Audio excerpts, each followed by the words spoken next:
Today we're going to launch our Christmas series, Home for the Holidays. And part of that is to do something that we've done now for about the past 7 years, and that is we've got an ornament for your Christmas tree. It says Merry Christmas 2025 and Reality Church.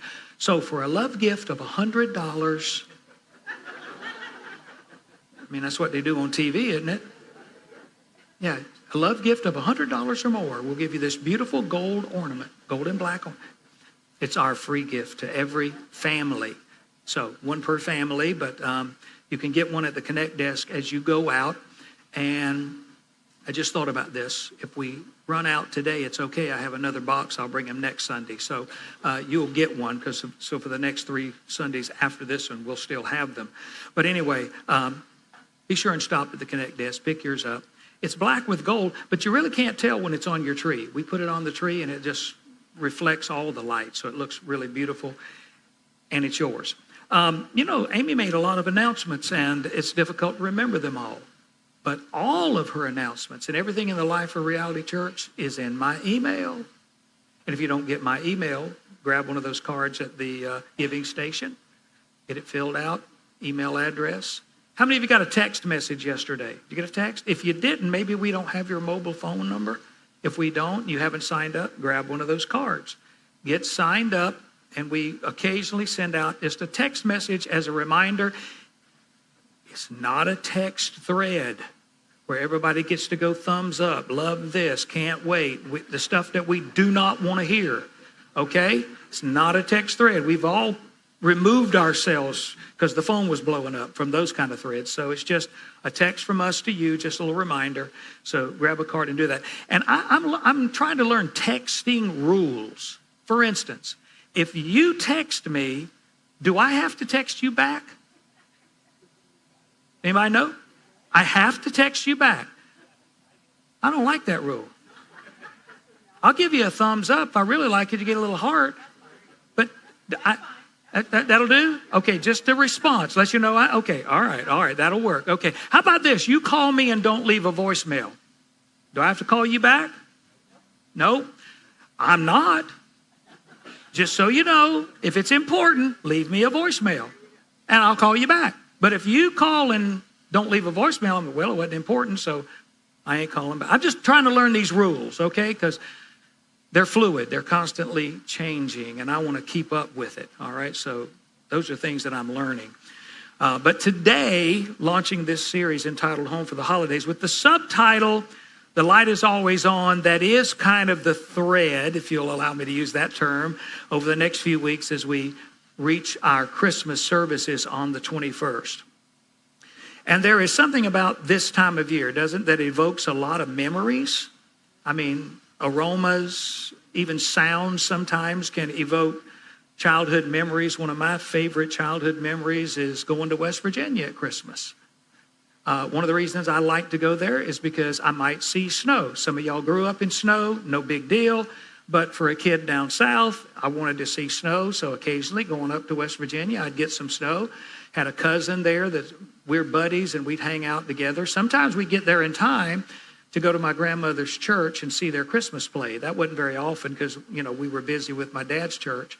But that's a good memory for me. Then with my kids, we made our own Christmas memories because Mom and Dad decided to move as far away from us as they could get. 8 hours to Alexandria, Virginia, they moved. So we had to create a Christmas tradition that on Christmas morning, our kids would open their gifts and we packed the vehicle and we would drive 8 hours up to Alexandria, Virginia on Christmas Day. And here's the deal. Where did we stop to eat? Waffle House. Cracker Barrel. I don't want no Cracker. Waffle House was the only thing open. So it became a Christmas tradition. Let's go eat at Waffle House. That's what we did. But now kids are grown. They have their own kids, and they're creating their own family traditions now, as some of you have. But so many things that just remind us and evoke those Christmas memories. But Christmas lights. I love Christmas lights. There are so many different light shows that you can visit during the Christmas season. and enjoy the creativity and the beauty of the lights and their reflection. But there's one light that all of us can relate to, and that's the porch light that was always on. No matter how late it was, no matter where you'd been, you were coming back home from work, maybe you'd been to a ball game, maybe you stayed out a little longer than you should have stayed out. The porch light was on. I only got worried if the porch light was off. As long as the porch light was on, I knew I was still welcome there. And I also knew that they'd be waiting for me. You'll love this one. I just got to tell you this story. I came home one evening and I was on a date with this girl. You know, the funny thing is, I don't even remember who she was. I really don't. But we were standing in the kitchen and it was late at night and I thought my mom and dad were in the bed.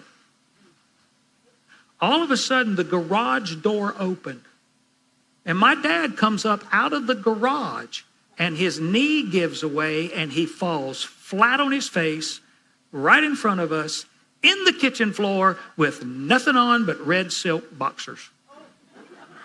And I looked at her and I said, "That's my dad."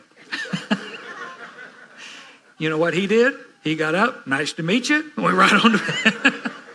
No conversation. But the porch light was on. Just come home. Isn't that exactly what God does for us? I mean, no matter how far we wander, no matter what the distance is that we create between ourselves and the Father, no matter how dark the road gets, no matter how long we've stayed away, how long it's been since we prayed, His light never goes out. And we live in a world where lights are turned off. Relationships get strained. And for us as human beings, sometimes grace has its limits. But God keeps the light on. A light of mercy, a light of welcome, a light that says, doesn't matter how far you've gone, no matter what the distance is, you still belong. So we're going to remember during this Christmas season a very powerful truth. You can always come home. Always. The Father's light is always on for you.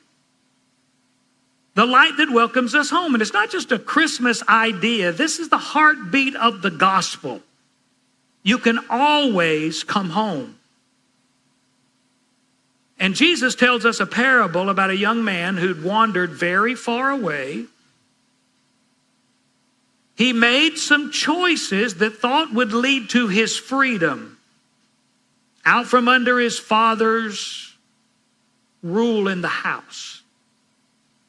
But his choices instead left him completely alone, empty, embarrassed, ashamed.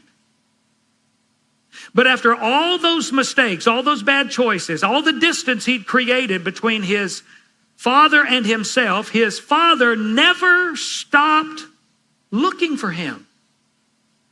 Never stopped hoping that boy will come home. He always, metaphorically speaking, left the light on for his son. And it's one of the most beautiful pictures of the heart of God and His compassion toward us. So, we're going to read the story, the parable of the prodigal son. It's a lengthy story, but we're going to read it. And here's why, because many years ago in one of my sermons, I made a statement about a story in the Bible. I said, in referring to it, you know the story. And I had a young lady come up to me after the service and say, "Pastor, you lost me right there because I didn't know the story." And I thought it would be one that everybody knew. So I don't assume anymore that everybody knows the story. So we're going to read it from Luke chapter 15. This is Jesus talking. And He said, "There was a man who had 2 sons, and the younger of them said to his father, 'Father, give me the share of property that is coming to me.' And he divided his property between them." Now notice right here, he demands his inheritance while his father's still alive. So what's he saying? You're as good as dead to me. I want what's mine. I want it right now. Not many days later, the younger son gathered all he had and took a journey into a far country, and there he squandered his property in reckless living. When he spent everything, a severe famine arose in that country, and he began to be in need. So he went and hired himself out to one of the citizens of that country, who sent him into his fields to feed pigs. Got to get that picture. This is a Jewish boy.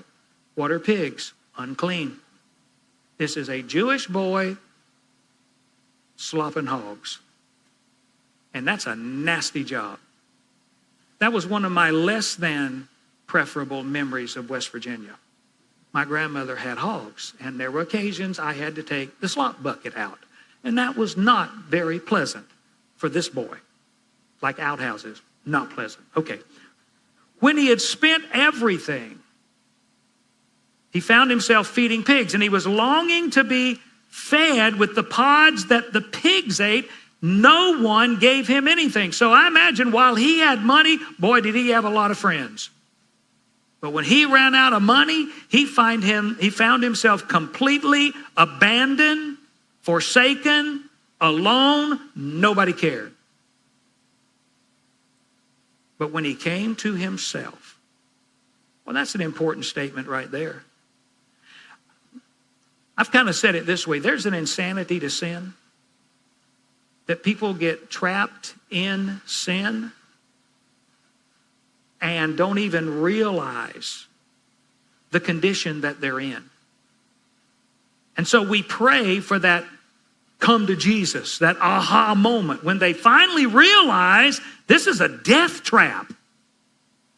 This isn't freedom. This is incarceration, so to speak. I'm locked in this. He came to himself. He had that moment. He said, how many of my father's hired servants have more than enough bread, but I perish with hunger? Then he started rehearsing what he would say. I'll arise and go to my father, and I'll say to him, Father, I've sinned against heaven before you. I'm no longer to be worthy to be called your son. Treat me as one of your hired servants. Well, that's a broken kid right there. He arose and came to his father, but while he was still a long way off, his father saw him and felt compassion and ran and embraced and kissed him. And the son said to him, Father, here comes the speech. Father, I have sinned against heaven and before you. I'm no longer worthy to be called your son. And he stopped him right there. But the father said to his servants, bring quickly the best robe, put it on him, put a ring on his hand and shoes on his feet. Bring the fattened calf and kill it. Let us eat and celebrate. For this my son was dead and is alive again. He was lost and is found. They began to celebrate. And ruh-roh, his older brother, was in the field. And as he came and drew near to the house, he heard music and dancing. He called one of the servants and said, what does all this mean? He said, your brother's come home. Your father's killed the fattened calf because he has received him back safe and sound. But he was angry and refused to go in. His father came out and entreated him, but he answered his father, look, these many years I've served you. I've never disobeyed you. You never gave me even a young goat that I might celebrate with my friends. But when this, I love it, when this son of yours comes home who's devoured your property with prostitutes, you killed the fattened calf for him. He said, son, you always with me, and all that is mine is yours. It was fitting to celebrate and be glad, for this your brother was dead and is alive. He was lost and is found. So, Jesus tells this story of this kid who, I think he didn't just walk away. This kid ran away from home, demanded his inheritance, left home, and lived as if a relationship with his father didn't matter, unimportant to him. But when he reached, as we described it, in the fields feeding pigs, when he reached the lowest, most embarrassing, most shameful moment of his life, he came to himself. He remembered his father. He remembered home. And I love the picture that Jesus paints of the father with expectation. One day I know that boy's going to come home, because it says while he was still a long way off, the father saw him, was filled with compassion for him, and ran to his son. Here's what the boy didn't get. Boy, where have you been? It is time for you to explain yourself. What have you done with your inheritance? And by the way, you stink. Go take a bath. No, he didn't get that. But that's the picture some people have of God. When they find themselves in an embarrassing, shameful place because of sin in their life, they get this image of God standing there going, you think you can just come back home? Welcome to the house as if nothing happened? No. That's not the way this works. Well, it absolutely is the way it works. Because God doesn't stand there with arms folded, tapping his foot. He stands there with arms opened, ready to receive us, no matter how far away we've gone. In this parable, the father didn't just see him, he ran to him, embraced him, restored him. Why? Because in the Father's house, the light's always on. Always. I don't know, maybe somebody is here this morning and in a sense you've kind of run away from home. There's distance between you and your Father. You have used your inheritance. The grace of God is our inheritance. You've squandered it on reckless living. But there is a way home. And in order to come home, there's got to be an examination of your heart. Psalm chapter 139, listen to what David says. Search me, God, and know my heart. Test me and know my anxious thoughts. See if there is any offensive way in me, and lead me in the way everlasting. Maybe you're here this morning, maybe you're watching online, and you've got yourself caught, trapped in some kind of really ugly sin. You know what Barna found out in a research in 2024? And this is kind of startling. 54% of practicing Christians admit to viewing pornography occasionally. 54%. See, these are secret sins, okay? And the way that breaks down in the Christian community, that 54% breaks down to 75% of men, 20% of women reporting some level of pornography use in their life. How about unfaithfulness in marriage, infidelity? 20% of married men, 13% of married women report cheating on their spouse at some time. This is a good one, or not. Among evangelical, that's us, churchgoers, 1 in 5, 20% of evangelical churchgoers admit to binge drinking in the past month. Secret sins. I don't know what to do with this one. 15% of self-identifying Christians say in the last year they have used illegal drugs. See, that's why God said to Solomon, if you walk before me as David your father walked, in integrity of heart and uprightness, that's how I want you to walk. Integrity of heart, that's your private life. That's you and God. Uprightness, that's your public life, what people see. And you know what God demands? Consistency between the two. Who you are in private is who you are in public. That's what he demands. That's what he's saying to Solomon. Son, you can't have secret sins and try to lead this nation. It creates a distance between us. Now, those are some pretty startling statistics about sin, but what about these sins? These are interesting. Proverbs chapter 6.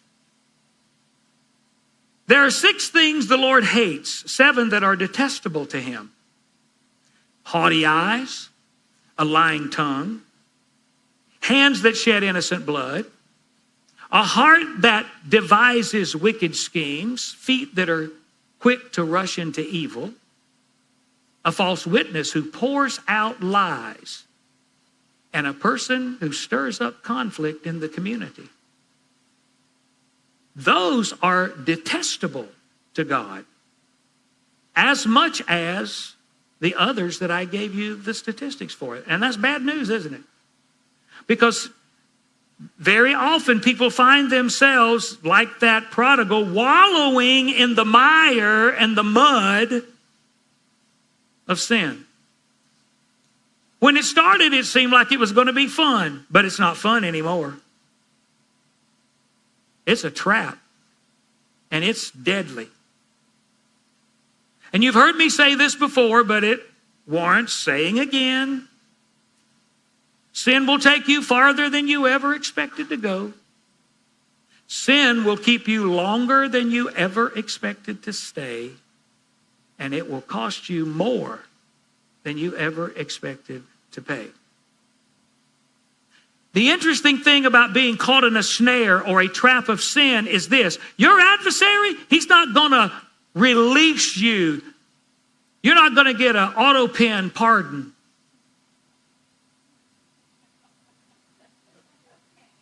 From your adversary. Just thought I'd throw that in. Get a little political for a moment. You're not going to get that. He's not going to do it voluntarily. But the good news is God has provided a way out. And in other words, he has the light's on for you. And the light that is on is the light of salvation. And salvation is deliverance and freedom from the bondage and the snare and the trap of sin.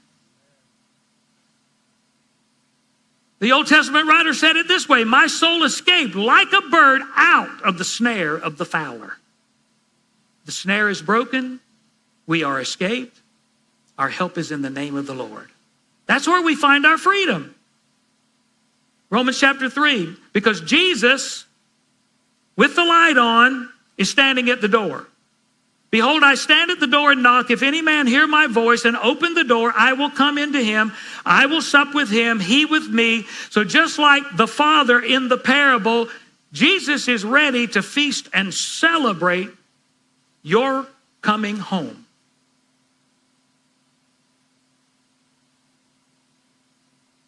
The son didn't come home full of arrogance and confidence. He came home broken. He wasn't presuming or assuming anything. But because of his shame and embarrassment, he said, I don't deserve this. But the Father,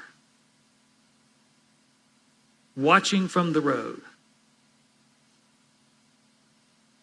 And maybe you're in here this morning, maybe with a little bit of embarrassment or shame or confusion. You don't feel worthy, or you just don't feel anything. You're just empty. I can promise you, I can assure you, there is no distance so far that God's love and compassion for you won't close the gap. If he sees you coming, he'll run to embrace you. The prodigal rehearsed his apology, but the Father interrupted him because God's grace isn't locked behind a door. A locked door says, sorry, you're too late. No access. An open door says, hey, I've been waiting for you. I've been looking for you, longing to see you.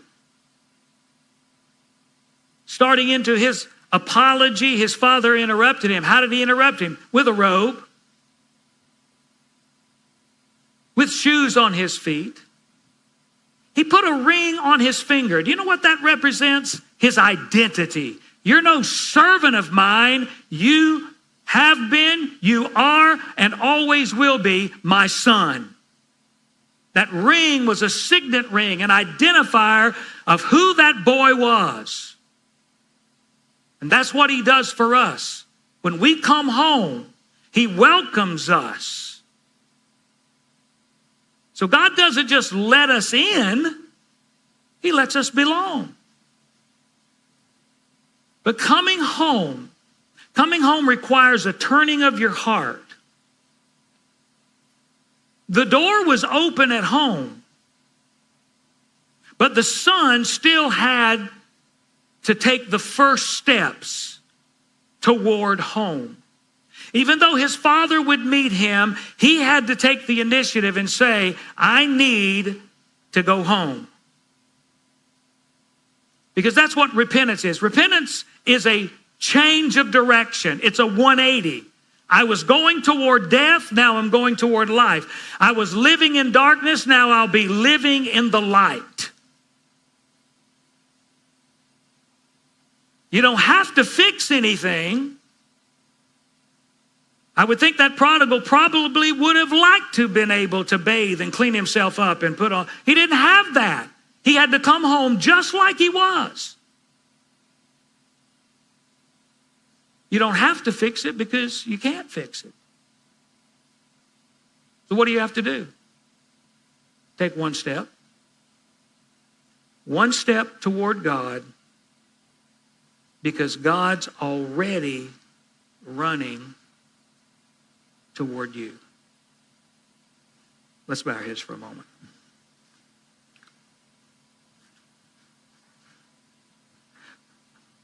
Father, I want to thank you for your presence in this room.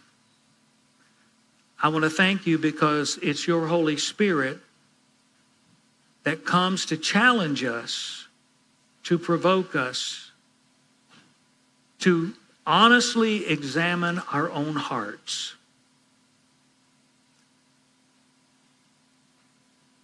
And if there is in us, as David said, anything, Father, if there is any sin in me, if there is any offensive way in me, lead me out of it into a life everlasting. And this morning, Father, I thank you that that's exactly what your Spirit will do, lead people into a life everlasting. Let's stand together. Here's what we're going to do. Our elders are going to come here at the front. And while we worship together, there's no judgment, just celebration. If you know you need to take the first steps toward home, I want you to just leave your seat and come, and one of these elders will pray with you. If it's a lady and you prefer, the ladies are here for you. But you make the first step, and God will meet you in this journey toward home.